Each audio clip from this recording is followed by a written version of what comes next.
बिझनेसमध्ये सक्सेस ही खरोखर एक तपश्चर्या आहे आणि प्रत्येक माणसाने आफ्टर 25, 30, 40 वर्ष त्याची ही तपश्चर्या केल्यानंतर एक असा पॉईंट येतो त्या बिझनेसच्या याच्यामध्ये की ज्याच्यामध्ये प्रत्येकाला असं वाटतं की माझ्या फॅमिली मेंबरनी पुढं बिझनेस कॅरी फॉरवर्ड करावा किंवा माझ्या नंतरच्या पिढीने माझ्या बिझनेसला बघावं. पण बरेचदा काही रिझन्समुळं मुलं शिकलेली असतात, त्यांना आता बऱ्याचशा मॅन्युफॅक्चरिंग इंडस्ट्रीमधल्या बिझनेसेसमध्ये टिपिकली हा प्रॉब्लेम येतो की मुलांना IT चे जॉब्स पाहिजे आहेत किंवा ते US ला जाऊन सेटल झालेले आहेत किंवा बाहेरच्या डेव्हलप कंट्रीजमध्ये जाऊन सेटल झालेले आहेत.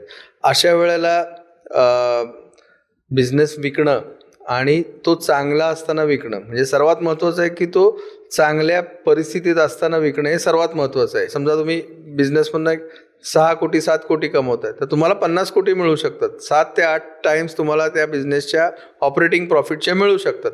म्हणजे 8 वर्षाचा प्रॉफिट तुम्ही आज घेताय सो दॅट तुम्हाला एक छान लमसम मिळू शकते की जी तुमच्या रिटायरमेंटसाठी यूज होऊ शकते आणि जो बिझनेस तुमचा विकत घेतोय त्याच्यासाठी सुद्धा उत्तम प्रकारे हा बिझनेस वाढवण्याची संधी असते. कारण तुमच्या बिझनेसला आत्ता चांगले दिवस आहेत त्यावेळेलाच तुम्ही विकताय, त्यामुळे त्याची ग्रोथ स्टेजला असताना विकत असल्यामुळं तुम्हालाही चांगली त्याची व्हॅल्यू येते ॲज वेल ॲज जो विकत घेतोय त्यालाही त्याची चांगली व्हॅल्यू येते.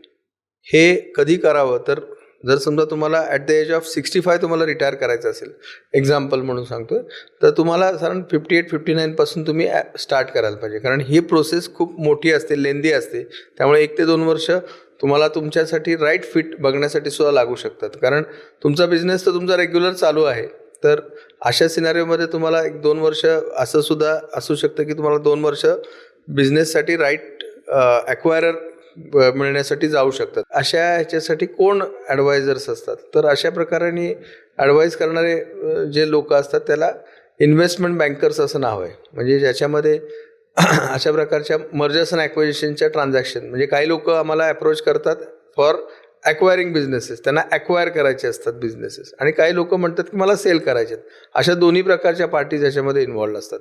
त्यामुळं अशा प्रकारचे इन्व्हेस्टमेंट बँकर्स जे तुमच्या हिताचं काम करू शकतात. कारण ह्याच्यात सर्वात महत्त्वाचं आहे की त्या इन्व्हेस्टमेंट बँकरला तसा अनुभव पाहिजे, तशा ट्रान्झॅक्शन त्यांनी केलेल्या पाहिजेत. तसंच त्या इन्व्हेस्टमेंट बँकरला हे माहिती पाहिजे की तुमच्या बिझनेसला खरोखर किती व्हॅल्यू मिळू शकते आणि तो तुमच्या बिझनेससाठी तुमचं जे ट्रान्झॅक्शन आहे ते कशा पद्धतीनं स्मूथली करू शकतो हे बघून तुम्ही इन्व्हेस्टमेंट बँकरला अप्रोच व्हायला पाहिजे.